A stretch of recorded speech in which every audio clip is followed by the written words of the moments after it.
Hey folks, today we're covering Dev Diary 162 step by step. This is a little bit of a departure for the Crusader Kings team. This is a very early look at one of the DLCs we're getting this year, and that is now confirmed as Nomads of the Steppe. So there's going to be a bunch of information in here, and as I said, this is earlier in the process of them making this content. I think this is a further learning from last year. I know in the review of last year, they did say they learned a lot about the dev diaries they did. They had them very last minute and people didn't have time to give feedback on them for the implementation of it in the game. And the whole first section here is just going over that, saying this is very early on. Everything you see is work in progress. This is during the iteration phase of this content. So this is where they're finalizing everything and they want our feedback earlier than they would have done previously. I will say there's no release date in here. There's not even confirmation this will be the first DLC in the next chapter pass. And there's no information about the chapter pass itself. So that will probably come in about a month or so, I think. And this is going to cover a bunch of things around this new content. So we're going to get nomadic governments, we're going to get migration, we're going to get weather changes in the steppe, we're going to get yurts, tributaries, migration, might and herds. All these things are going to be covered in this dev diary. So make sure to hit that like button and subscribe if you're new here. And we're just going to get straight into the actual information itself. So the first thing that's going to be covered is the nomadic government type. At the core of this update lies the new nomadic government. This new government type is heavily inspired by the rulers of the Eurasian steppe and puts a heavy emphasis on herd, might, and land. And they're going to break that down for us in a second. And you can see the new start map here in 1178. You can see nomadic. You can also see herders for you eagle-eyed people out there. They're going to talk about that later on as well. But everything else there, I tried to look for any other changes. It looks like the rest of the map is as it is now.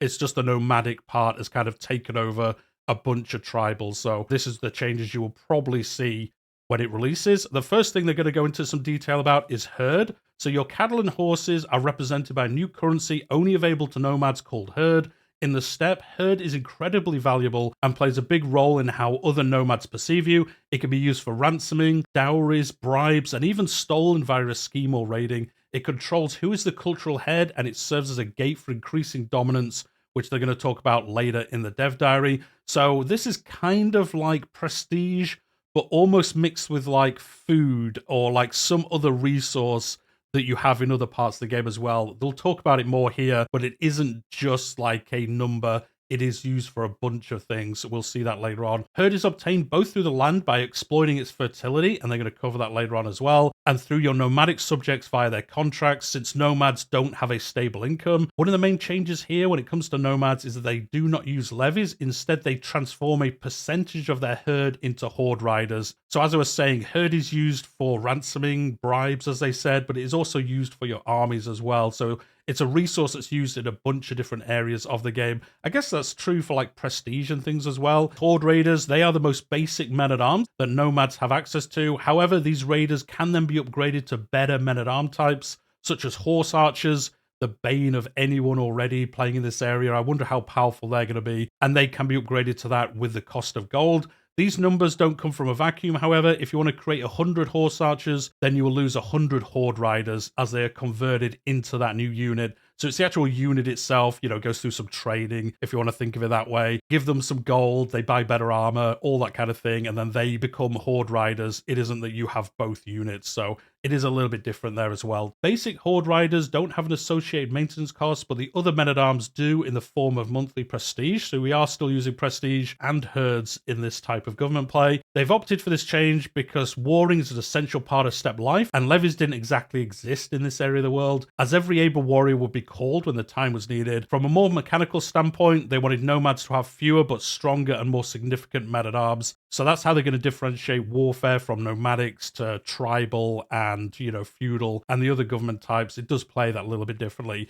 depending on what you're up to. And you can see that on the screenshot now. Herds, monthly change, nomadic horde, and then it also shows the horde riders men-at-arms, and they will be risen as part of this force as well. So you can see how that works on the screen in the moment. And as we just saw in there, nomadic horde, this is the percentage of your herd that can be converted into horde. As not all mounts are suitable for war, this percentage can be affected by your yurt buildings, dynasty perks, and character modifiers, and other factors as well. So we do know here, I mean, pretty obviously, we are going to get a bunch of different dynasty perks. The yurt buildings, you're going to see that UI later on as well, and obviously a bunch more character modifiers, all that kind of stuff as well. And you can see the men-at-arms here, so you can see the horde riders, you can see the knights, or their version of knights, basically, And then you can see the upgrade horde regiments. This is where you're upgrading your units to these new versions. You got Steppe Raiders, you got Nomad Lancers, you got Horse Archers. All these units that can be brought into your force and help you in your future wars, raiding, all that kind of stuff. I don't see anything else crazy different in this UI. There is an icon next to Raise All Raiders. I'm not sure what that is. Do let me know if you're aware in the comments down below. But I don't know what that is quite yet. And the top right-hand corner, you can see the cogs. That was teased previously. That is where you can automate some of your army working and all that kind of stuff. So that's what that top right kind of cog icon is. But the one below with the little circle icon, I'm not sure what that is. So to reflect the importance of your people, the names on nomadic maps are also different from the regular naming conventions. It is going to be the Mongols that move across your map, not the Duchy of Orgu. Probably butchering how you pronounce that. So the cultural head will get to take the cultural name, so the Mongols in this example, while the smaller rulers will get a combination of their house name and their culture. So there'll be like a subdivision of the Mongols. To better reflect the dynamics of the steppe, they've also changed the way the cultural head is selected in this government type. The ruler with the biggest herd becomes the head of the culture, independent of their title, so it does work slightly different to other head of cultures. And then as I've been talking, you've been able to see the map as it currently stands. They do ask for feedback on this on the forums if you do have any that you want to give, but that is how it's going to look when you start the game. So that is our first look at herds. Next, we're going to go on to might. In the steppe, might makes right. Titles are not as important as actual strength, and to reflect this, they've made a series of changes. Nomadic rulers have access to dominance, a measurement of their perceived power. Low dominance implies a relatively insignificant chieftain, whilst maximum dominance represents the rise of Genghis Khan. Dominance is a fixed scale, a mountain that nomads have to climb, with each level being a hard-achieved goal that each ruler must work towards. Only those who have a herd of significance enough size are allowed to reach the next level. So it's kind of like prestige, but it is linked to your herd, so you can't just raise this without actually raising your herd size. So it is a little bit like prestige, but also an attachment to another system as well. But it kind of works that way by the sounds of it. Dominance affects such things as vassal and domain limits, with the lower power levels having a reduced number of both, with higher power levels offering impressive bonuses. Dominance also governs the tiers that you're allowed to target during your migration. More of this is going to be talked in the land section when we get to that. It also affects access to special men-at-arms, title and vassal revocation, settlement outside the steppe, flavorful decisions, and much more. So as part of this system, there is going to be obedience. You'll need loyal followers if you're going to take over the world, and it does not matter by which means you've ensured their loyalty. Obedience is a binary state. Either you are obedient or you are not.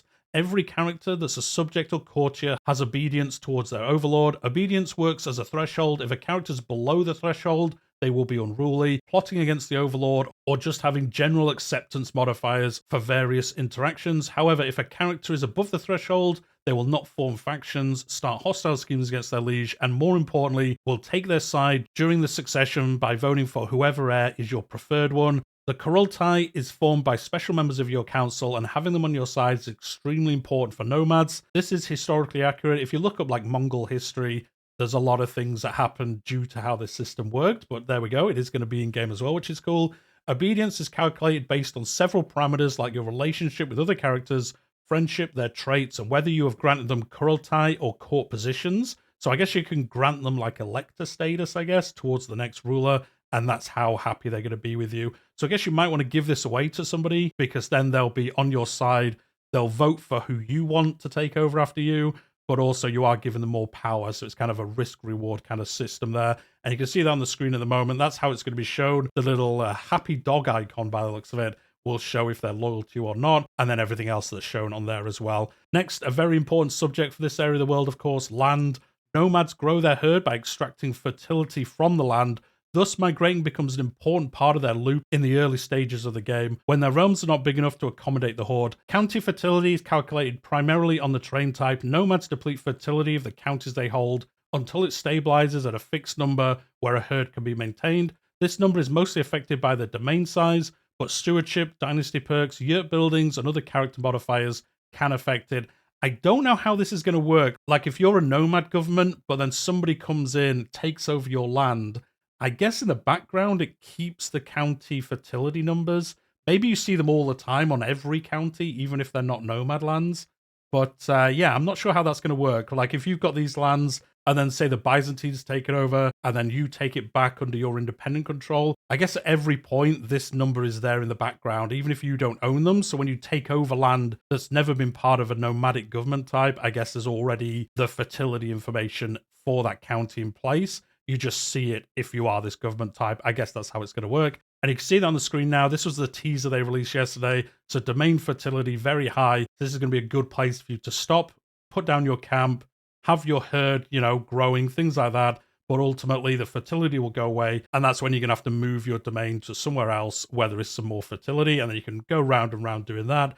And then there are modifiers, which means ultimately you can kind of slow down and settle down and all that kind of stuff as well, by the sounds of it. So as part of that, and as we just saw in that screenshot, you will need to migrate once the land is completely depleted.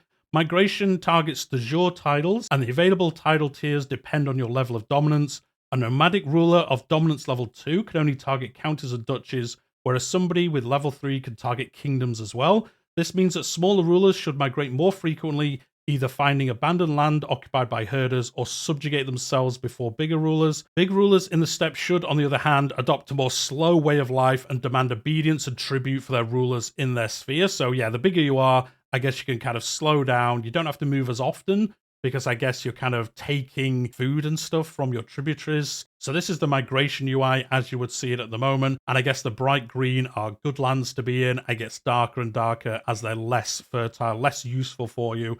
And you can see the steppe season is abundant grazing. They're going to talk about seasons in a minute. We are going to get full seasons in this area of the game. And you can see the effects of the migration as well. You get a new title, you lose the current title that you have, and then you also become independent and kind of move around the map as well. And you can send gold to increase acceptance, you can send herd to increase acceptance, or you can use a hook. So I guess you can go into other people's realm and say, hey, can I give you some gold and come into your lands and have my herd kind of feed on your lands and keep moving through them and stuff like that. So it's going to be very interesting to see how this actually plays out, especially with the AI, what they get up to with this. But it looks very interesting, a step up from even how it worked in Imperator Rome. I quite liked how these systems worked in that game, but this is definitely another step up from that. That was more, you could just move around the map a lot easier, whereas this is a whole bunch of systems around that as well. Not unexpected, we've seen that from most of the systems in this version of the game. So this migration screen, as we just looked at, allows you to negotiate with local rulers. If 2 or more independent rulers occupy the same de jure territory,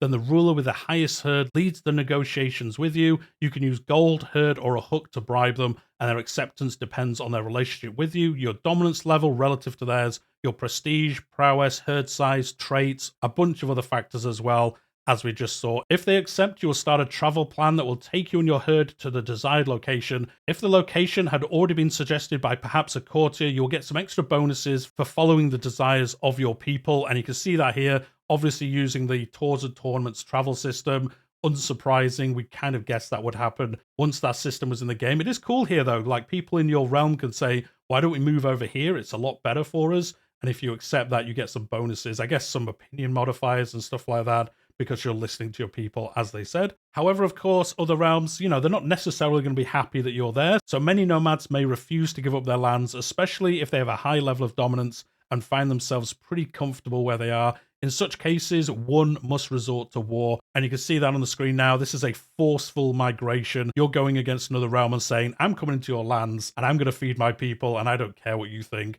We could have done this peacefully, but we're going to come in war and see what happens due to that warfare. Migration wars allow the attacker to take the land by forceful means, as I just said. In these wars, the targeted ruler will either be displaced to their other lands if they hold any title outside of the de jure, or be made landless, similar to admin noble families or adventurers. While landless, nomads keep their yurts and upgrades, but can't grow their herd due to the lack of stable access to fertility. They roam the steppe in search of a new place to set down their tents. So that is pretty cool, actually. So yeah, if you lose one of these wars, you don't just become landless, you actually become landless, but with your realm with you in a way. And then as it says, you're searching around like for an empty bit of land pretty much. And like, okay, we'll stop here because this is undefended. This is just kind of free land. And then you start the process up again. So a different way to how landless is going to work. It's not going to work exactly the same way as you see in other realms. No matter how you choose to migrate, your obedient vassals will follow you and your non-obedient ones will keep their titles and lands and stay where they are. So feeding into that obedience thing we covered earlier,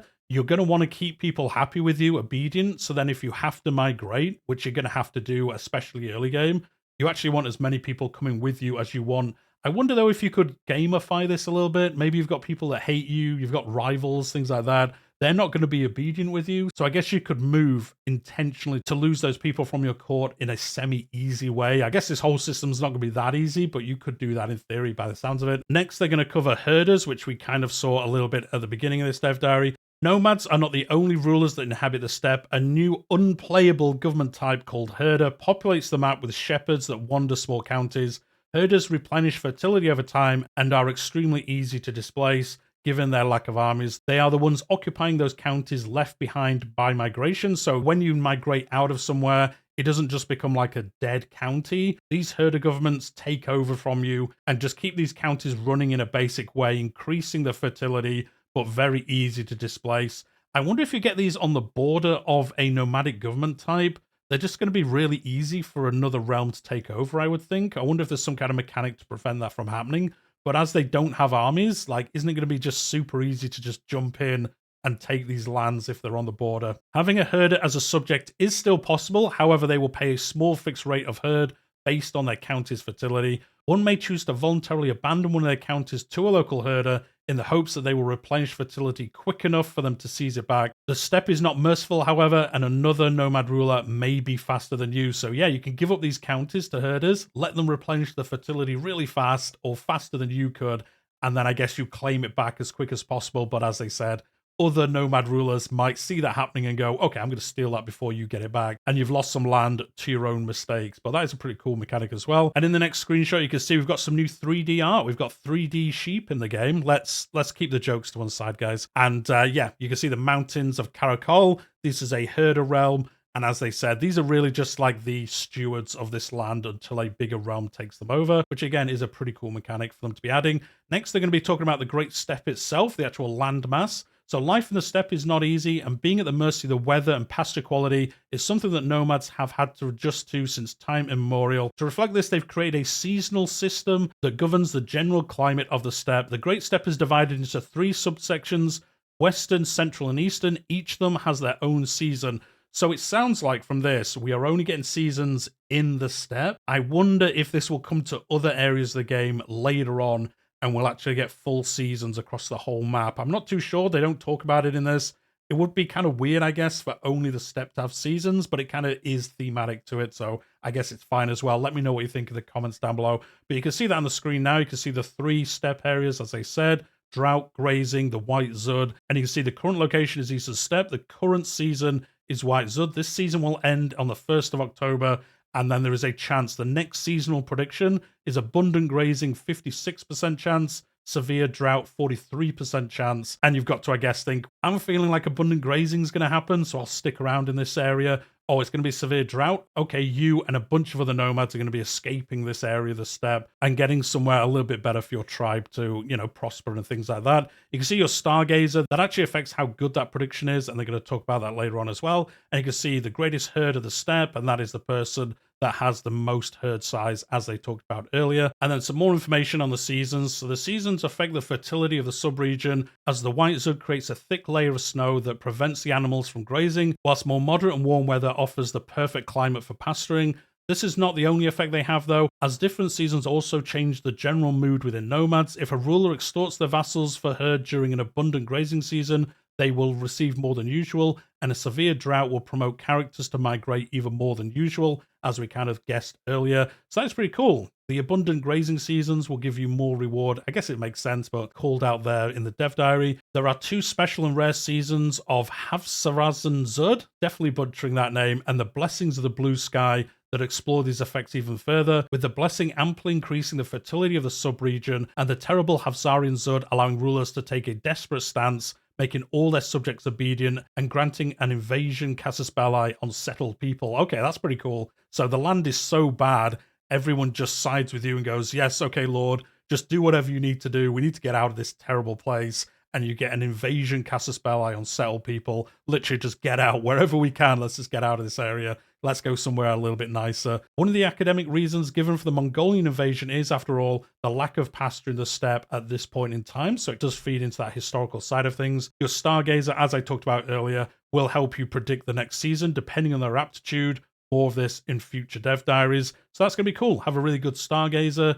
He's going to say, okay, 95% chance it's going to be abundant. And then obviously you roll the dice and it isn't. Next is the Gurkhan. One character in the entire steppe can go on to the highest level of dominance to become the greatest of Khans, but you will be provided with the tools to stop them. The Gurkhan is whoever has the largest herd within the Great Steppe. They are on their way to reach the highest dominance and are a threat to all. Confederations may form to target them, while hostile scheming and wars may target them more frequently, and the Gurkhan will have to prove that they deserve their seat. So a cool little mechanic here of you're the top person, you could actually fight off the greatest of Khans, but the more powerful you are, you actually confederate other realms against you. A little bit like how it works in EU4, I guess, where once you're large enough, if you cause enough problems, other realms will just temporarily ally against you. It looks like we're getting a version of that here, confederations that will come up against you and say, look, you're too powerful, we want to knock you down a size or two. And that is how that might play out. We'll get more information in future dev diaries. Next, they're going to talk about yurts. This is the nomad version of estates or landless adventurer camps, things like that. And they've kept the same art style, which is awesome. You'll see that in a second. So nomads have no buildings. Whatever they build is carried with them when they migrate. To represent this, nomadic holdings cannot have any other building than some basic corrals, but in turn they have access to a new type, the yurt settlement. Yurt settlements have a main yurt that can be upgraded internally and several other specialized buildings that give upgrades to pasture management, warfare, diplomacy, raiding, and more. And you can see that on the screen at the moment. Fantastic art style. I know it's similar to Estate, so I get why they did keep the art style, but I'm glad they did. Obviously, it looks a little bit different. It is more themed around this area of the world, but it is the same art style, really, as we see in other areas since they were added. And yes, as they called out earlier, nomadic holdings don't have any other buildings. So that is your land holdings themselves won't have really buildings in them. It is more focused around these settlements that you have and how you can modify those. Next, they're going to talk about tributaries. During this development diary, you may have observed the careful use of subject instead of vassal, and this is the reason why. Tributaries are a new and looser type of subject introduced with this expansion. Nomadic tributaries specifically have some unique qualities around them. Now, I will say they don't mention here if tributaries are coming to other areas of the game, but I believe they are. They do say at the end of this section they'll talk more about tributaries in the future. Obviously, with this being nomad themed, it is only nomadic tributaries they talk about, but I would be amazed if the tributary system didn't come to the rest of the gameplay, probably in like the base patch for this. I would think tributaries come to the whole game, and then maybe nomadic tributaries are part of the paid DLC. I'm not too sure, but I'd be surprised if tributaries are specific to nomads and you don't get them anywhere else. I know a lot of people have asked for tributaries, so yeah, I'd be surprised if that was the case. The tributary contract governs the levels of obligations or tribute that they have to pay to the suzerain. While the tribute is being sent, all is well, and a truce will be held between the two of them. The tributary relationship is even inherited across generations. However, tributaries may become unruly over time, and if the suzerain doesn't look that threatening to them, they may even opt to stop paying their tribute. To bring them back into the fold, a former suzerain could bring them back under tribute by force, pacifying them and extracting both resources and prestige to a greater extent. So it sounds like if you are playing as one of these tributes, you can break away from your suzerain, maybe without even going to war by the sounds of it. But then if you do that, if they do declare war on you and say, hey, wait a minute, no, you are under our control, if they beat you, it actually gets worse for you. You actually have to pay more resources and prestige to them for having tried to escape their control and being brought back under their heel again. So that is an interesting way how that's going to play. Again, if there's tributaries elsewhere in the world, I wonder if it works the same way. So that's how it's going to work for these nomadic ones. Nomadic tributaries offer their payment in herd, while settled tributaries give gold to their nomadic suzerains. So that is the difference if you're settled or not. And you can see that on the screen now, just those kind of links, depending on where you are in the chain of power, really. Tributaries can be obtained through a character interaction to demand tribute or through a casus belli. A ruler may also offer themselves voluntarily as tribute to a nomadic ruler to ensure that their lands are spared from destruction, pretty much how vassallation works now. As with other features covered in this dev diary, they're going to be covered in more detail in the future, and that is where I would think they would talk about tributaries outside of the nomadic system. Again, I'd be amazed if they weren't coming as well. Next, as mentioned previously, is confederations. With the rise of these powerful and dangerous Khans in the steppe, low-tier nomadic rulers may decide to band together against a larger enemy through the forming of a confederation. For those in confederation, an assault on one member is an affront to all members, so everyone in a confederation joins defensive wars being brought against fellow members. This potent defensive power is balanced against checks on expansion. As long as you belong to a confederation, Members cannot increase their dominance or create new titles. Oh, that is a good way for that to work. Interesting. So it is very defensive. You can't be in one of these and then also just expand your realms crazily, because that is locked away whilst you're part of this confederation. I guess you can voluntarily leave, or I wonder at some point, do the other members in the confederation like kick somebody out and say like, look, you're too powerful, you're too weak or something, I'm going to kick you out of this group. I wonder if that is how that works. Again, we'll get more information when the proper dev diaries start on this. Next is raid intents. Raiding is one of the many ways the Nomads have access to gold. Given the importance that raiding had in their society, they've also decided to expand this feature by adding raid intents. A raid intent allows you to set desired outcomes of your raiding. You may want to raid or capture interesting characters, steal your neighbor's cattle, or simply burn their property to the ground. So you can see that here: raid for gold, raid for raise, raid for captives, raid for herd, and you can choose which ones you want to try and do. I wonder if it is still randomized though. If you raid for gold, I wonder if there's still a chance you won't get gold out of that raiding. We'll see more information about that in future dev diaries. And then the last part of the dev diary here, I've kept you quite a long time today. Lastly, they are adding a number of new character interactions, decisions, activity types, new vassal stances, events, and much more focused on unique nomadic flavor. Genghis Khan's famous storyline and Mongolian-specific events will, of course, also make an appearance. I wonder how much of a rework the Mongols will get as part of this. They've already had a few tweaks here or there in free patches, but I wonder how much of a total rework they're going to get. I don't think it's going to be anything too crazy. I think they actually work quite well now, but I suppose they've got to work into this system, so it will change how that plays out and how those events work in the game. And then a little bit of a hint towards some of this. So expect to see Kurultai, which they already mentioned previously, Blood Brotherhoods, Kublai Khan's famous Pleasure Dome, and much, much more. So yeah, we're going to get a bunch of content around this. I wonder if this is going to be the main expansion of Chapter 4. They don't talk about that here, again, as I said at the beginning, but I wonder if this is the main one, and then maybe we'll get Catholic religion rework, so we get some Europe content, and then Steppe content, like the north of the map, or the top half of the map, getting a bunch of content this year, potentially.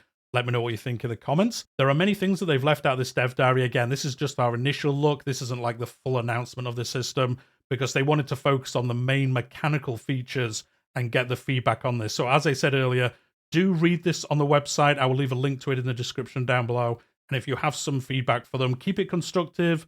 Don't be in there just saying like, where's my trade republic? If you have actual feedback, do go on there, give that in a nice way, and you might see that implemented in the game. That's the whole point of this early dev diary. Give us an initial look at this. What do players think? What feedback do they have? And then as they're going through this iteration stage of this DLC, they can implement some of those if they think it makes sense. So do go do that. But with that, that is going to be the end of the video for today. So it looks like dev diaries are going to be back at least semi-regularly now in the build-up to Chapter 4 announcement, which again will probably come at the end of this month, maybe sometime in March, I would think. But yeah, you're going to see more of these videos, more Crusader Kings 3 content appearing on the channel as we get into the year and we get more and more information about what's coming this year. So on that note, hit that like button if you've enjoyed it, subscribe if you're new here. As I just went through, a bunch of Crusader Kings coming this year as always, and I'm covering Europa Universalis 5 as well in a very similar manner if you're interested in that game. But we'll leave it there for today, and I'll see you all next time.